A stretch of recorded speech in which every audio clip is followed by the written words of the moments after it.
Alhamdulillah wassalatu wassalamu ala Rasulillah wa ala alihi wa sahbihi wa man ihtada bihudah.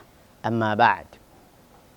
Kita akan berbicara tentang hikmah berzakat, berinfak dan bersedekah. Ada tujuan apa Allah Subhanahu wa taala dan Rasulnya sallallahu alaihi wasallam mewajibkan, menyuruh, mendorong kita untuk berzakat, berinfak dan bersedekah? Kalau kita perhatikan pada fenomena rezeki manusia, manusia itu tidak semuanya sama, bertingkat-tingkat. Ada yang miskin, ada yang fakir, ada yang kaya, ada yang BBD, bingung buang duit. Ada yang BCD, bingung cari duit.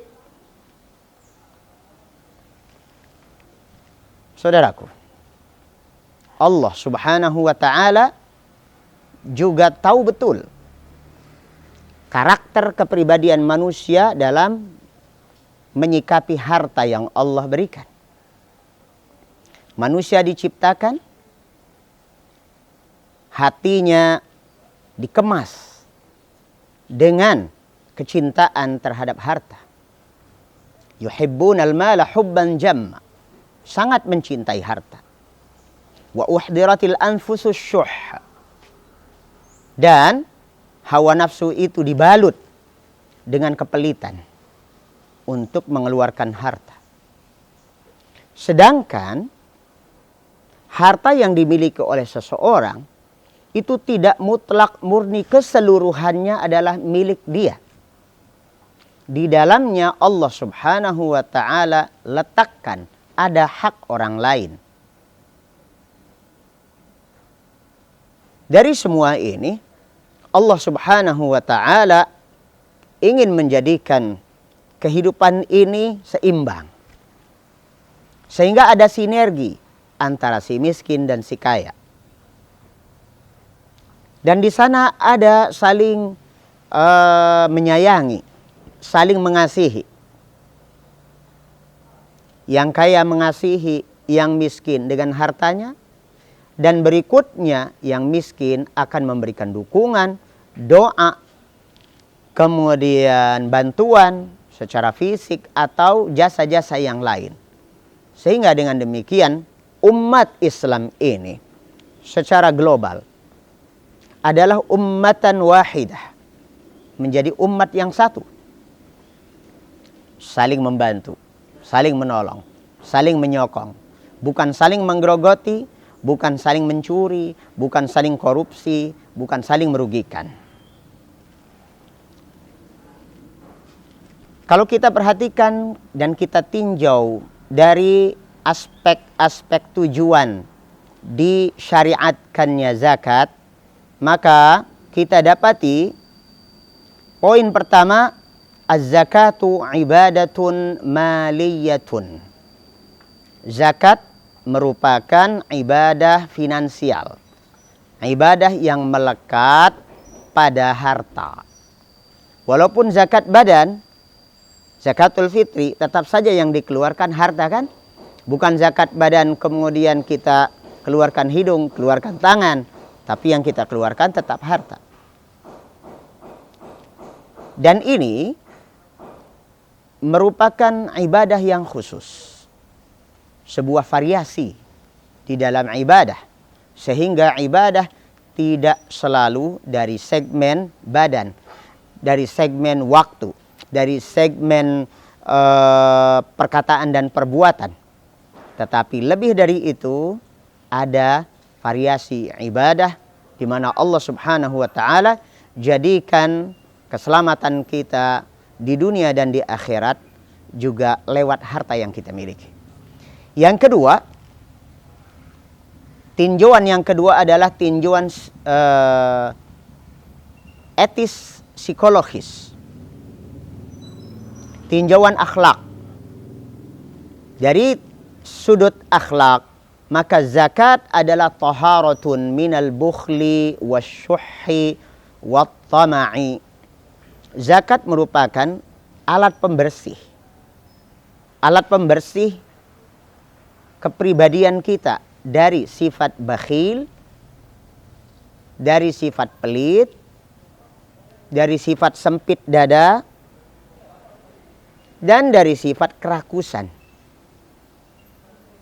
Sifat rakusnya manusia itu bisa menjadikan segala yang haram menjadi halal. Tetapi justru dengan zakat, manusia disadarkan bahwa yang halal pun kita harus berlatih untuk menggunting sebagiannya, mengambil sebagiannya untuk pihak yang lain. Poin ketiga, aspek sosial. Aspek sosial ini adalah i'anatud du'afa wa kifayatu ashabil hajat. Dengan berzakat berarti kita membantu orang-orang yang lemah, orang-orang miskin, fakir, yang memiliki kebutuhan dan mereka tidak bisa memenuhi kebutuhan dasarnya secara mandiri.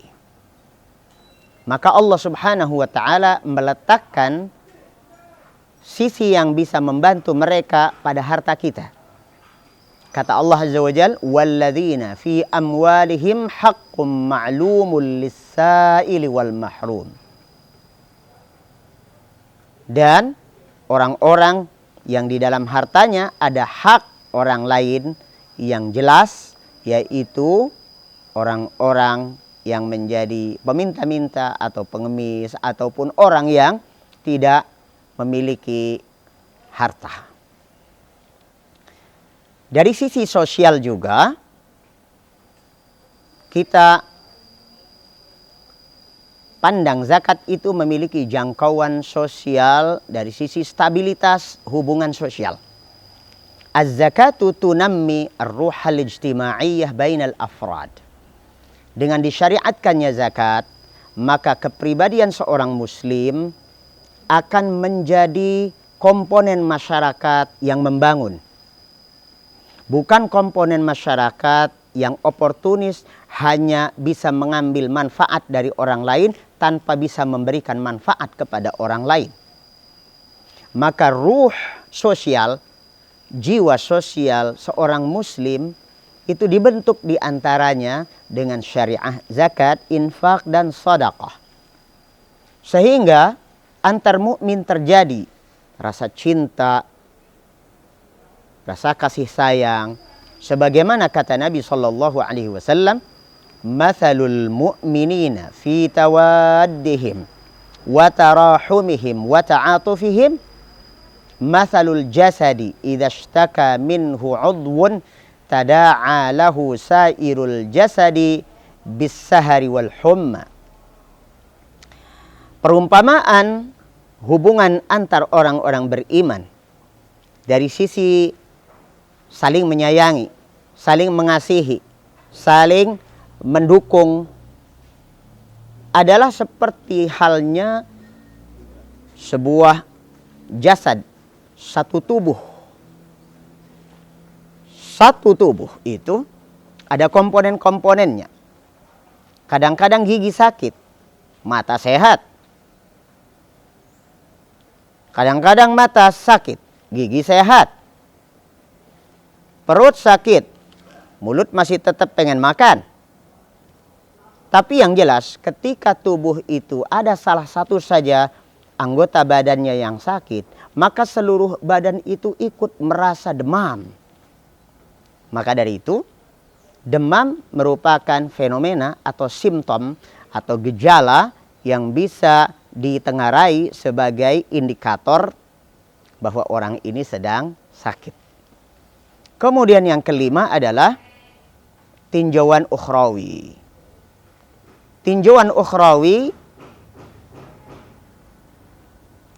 bahwa zakat sesungguhnya berdaya guna untuk menghapuskan dosa, menyucikan diri kita dari dosa-dosa, sekaligus untuk mencegah, menangkal mara bahaya yang sangat besar di akhirat, yaitu masuknya seseorang ke dalam neraka.